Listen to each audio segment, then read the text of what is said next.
这是台北3大夜市之一的绕河夜市。我知道胡椒饼有一家是胡椒饼，但是好像不是这家。我们来台湾之前呢，做了功课了，我们看了有几百集的视频，感觉大部分博主呢就是把台湾给描绘成一个大夜市。印象里好像他们一下飞机呢就直奔饭摊了，吃，一直到再上飞机。尽管我们也是吃货哈，但是呢，如果台湾主要就是吃，我们肯定会有些失望。这味儿非常丰富啊，冰激凌、芝麻、花生味儿，还有香菜的味道，又甜又咸又香。你好，我们是从北美提前退休，在世界各地旅居的 Leo 和 Lily。来到台湾呢，我们肯定从台北到台南一路吃下去，但我们这个频道呢更加注重生活。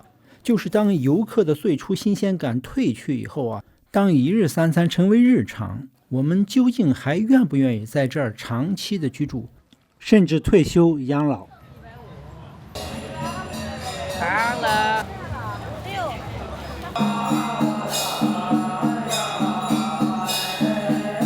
除了吃以外，能不能有事儿干啊？有没有朋友？有没有活动？有没有这个和大家的交流啊？所以今天我们就想分享的是我们跟很多其他的 YouTuber 不同的观察。我们现在是在大稻埕淡水河边的一个小公园里，从河边看过去，对面就是阳明山，那些楼都是新北市了。环骑台北的自行车道也穿过这儿，全程90公里。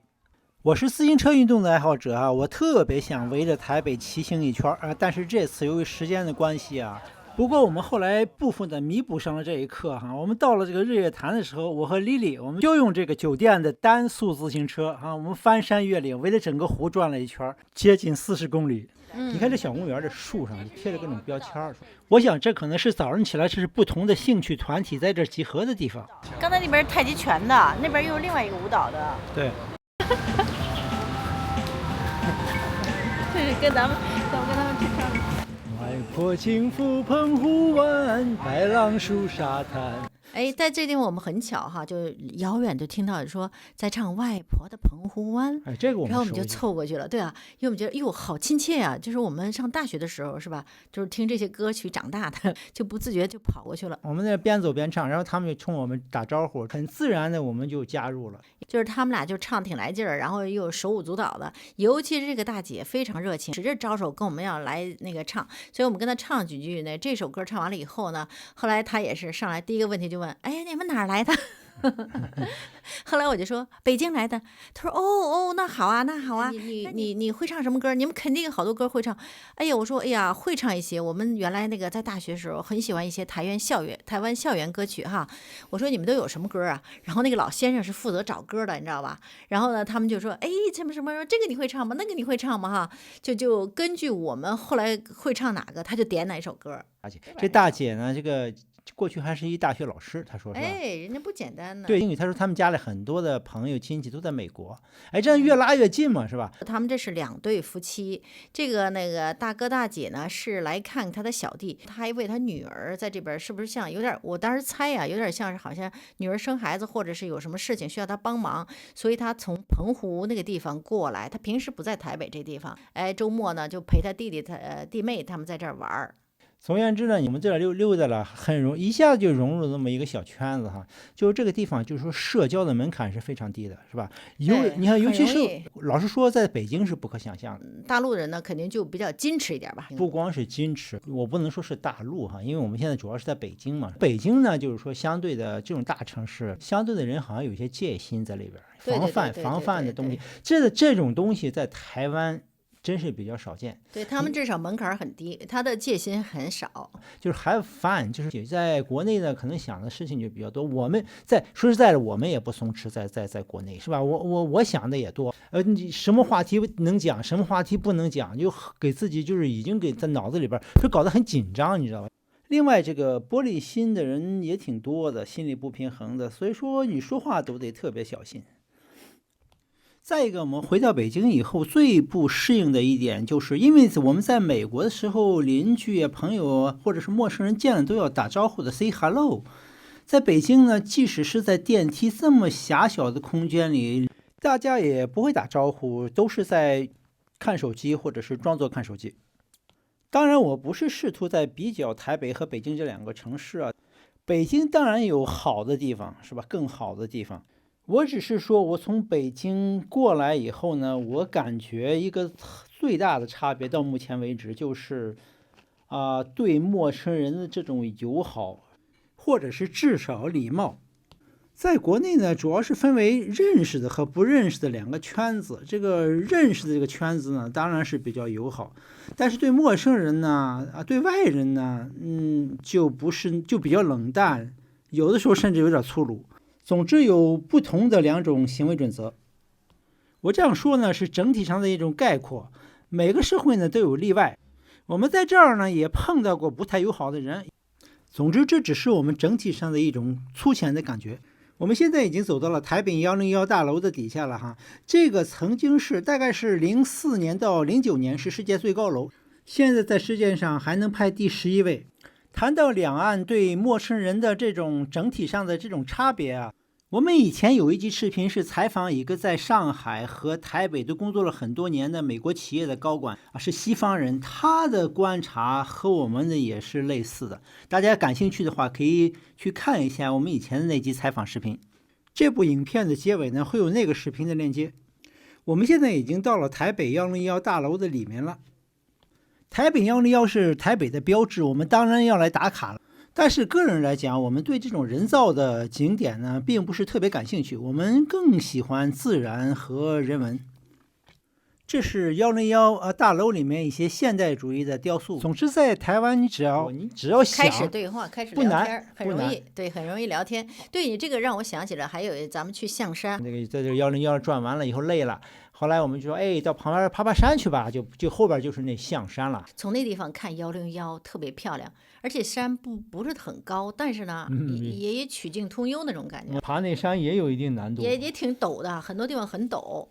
对。然后呢，你看我们就往上爬，爬了以后呢，你看确实是101从这个角度看是很好的。有人说，哎呦，那是很梦幻。这傍晚的时候，那阳光照着那个山，很多楼啊，101的那个一层一层的那种阴影啊，还有远处那个山，叫什么阳明山啊，就是确实有点那种梦幻的色彩。就碰上一个陌生人，一开始他给我们介绍各种花，然后后来他还给我摘了一朵花，你记着吗？我现在都忘那花名字叫什么了，但那花特别特别香啊。然后他就跟那儿叨唠，他说：“哎，我太太就不喜欢这个香味儿啊，太浓辣，她喜欢那种清香的。”我说：“哎呀，这个就是有点果香，浓浓的果香，我好喜欢。”然后他就带着我们说，他说：“哎，这底下还有更多的。”就带我们看了好多他们种的那些花花草草。后来我们才知道呢，就是说这个地方呢，就是这些花花草草根本不是政府种的，都是这些退休的长者们啊，他们自己从不同的四面八方自己带来的种子或带来的苗种的。还有包括后来在一棵树上不同的节点弄了很多那种有很多气生根的那个兰花。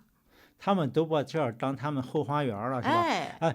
有自己的这个健身房，有自己的花园，对，然后再来点茶水，他们就是在这儿能够过小半天大半天呢。说在路上呢，我们就听人说呢，上边还有个天然健身房。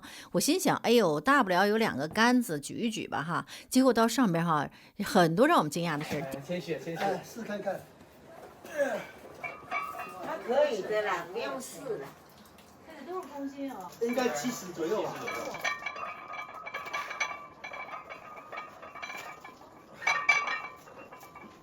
70公斤啊！天哪！上山了。老师来了。老师来。这位老先生显然是这个最牛的一个啊！他来的时候，他觉得重量不够，然后他在草丛里一翻，因为草丛里还藏着好几个这个哑铃的圆环呢。看样他们这个走了以后呢，就把这个圆环都分散着藏在草丛的各个地方。这在北京啊，至少在北京是不可想象的，是吧？那公园管理部门不允许你这样干，这不可能的。这个对，就这人聊起来，你知道吗？后来就是说，他就问我们哪儿来的，然后我们又说北京来的，是吧？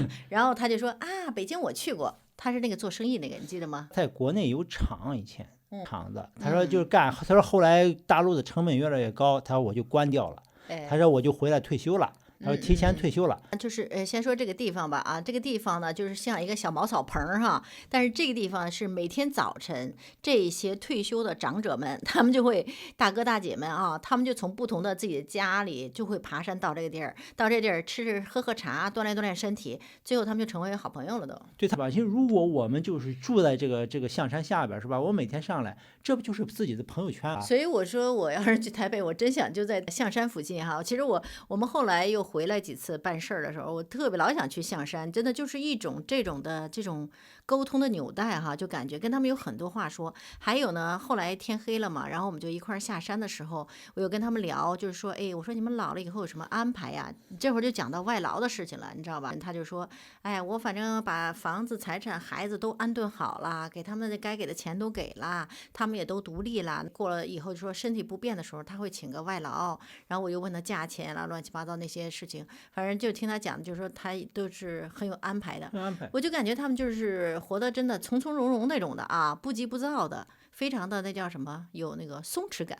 对，所以说有的博主，因为前阵我听有个博主说啊，什么到了台湾开满大街都在骑摩托车，有说什么台湾实际上啊怎么会是发达地区呢，是吧？经济呢，就感觉像第三世界似的。从我们切身的体验讲，大家不炫耀，但是大家过得还真不错。就像这位老者，他说台北有一套房子，阳明山还有一套，他喜欢山底下住。我们按照我们以前的说，我们哪来？我们说北京，我们以为这是一个潜在的冲突的起点，大家可能大家不说话了啊，你们那个跟我们这完全不一样，什么我们可没话可讲。其实我们在北京就是这样，有的时候他们知道我们是海外来的，就是说立马不说了，不说话了，就有些话不能说了，雷区。那以至于现在我们在健身房吧，我们不敢轻易说我们是拿美国护照的，你知道，我就心里有点这种担心哈，就不想不敢什么都跟他分享的，这样可以避免很多毫无必要的争论，甚至敌意。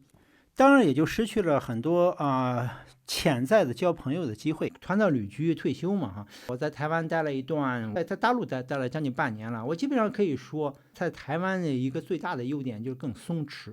就是说呢，在台湾这地方，就是他对不同的文化、不同的这想法更包容。这点我知道台湾也有政治上的对立，但是至少在这个人层面上，大家都是客客气气的。你比如说，我们说是北京来的，他们马上说哦，北京来的，是啊，我去过国内哪什么地方，我去过黄山，去哪儿，实际上成为一个大家能够开始交谈、寻找共同点的一个起点。就是说，哎，反而大家就聊起来了。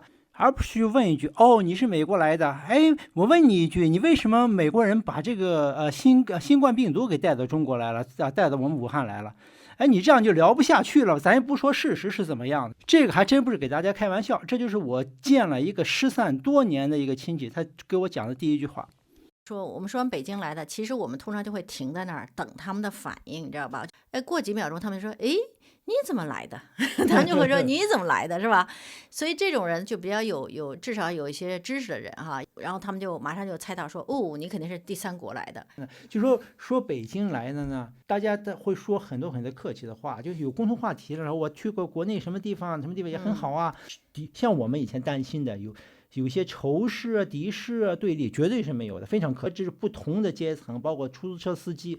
哎，有人说了，他说你敢在台湾出租车上说你是北京来的，有可能你得挨揍啊。有人这么讲了哈。我们在台湾好多地方都打出租、打 Uber， 我们就告诉他我们是北京来的啊。然后呢，非常友好。还有一点就是，这是和大陆完全不同。台湾的出租车司机普遍的给我们提箱子，帮我们装车。我们在北京没有一个是这样的。However， 他一旦知道你是北美回来的，是国外的背景，可能这话匣子就打开了。他可能是从潜意识认为，同样来自一个自由的社会，我们的理念可能更接近。这一点就是说，我就强调这一点，就是说，如果你是北美到台湾来旅居或是退休，你就选对地方了。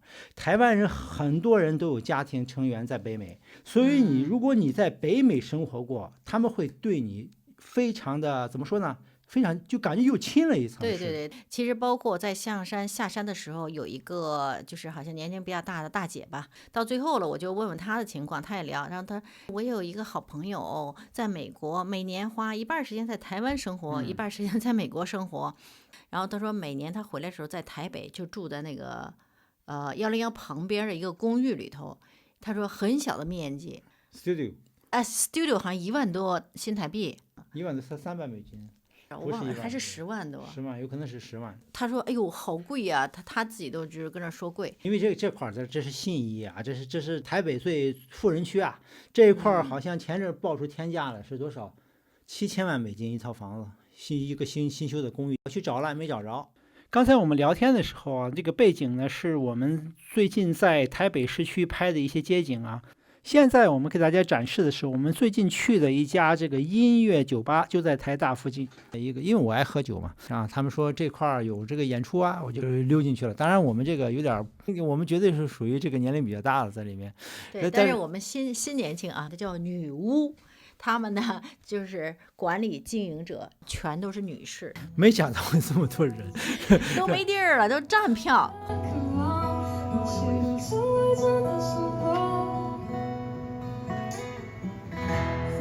伴着这个音乐给大家拜个晚年，咱们下期见。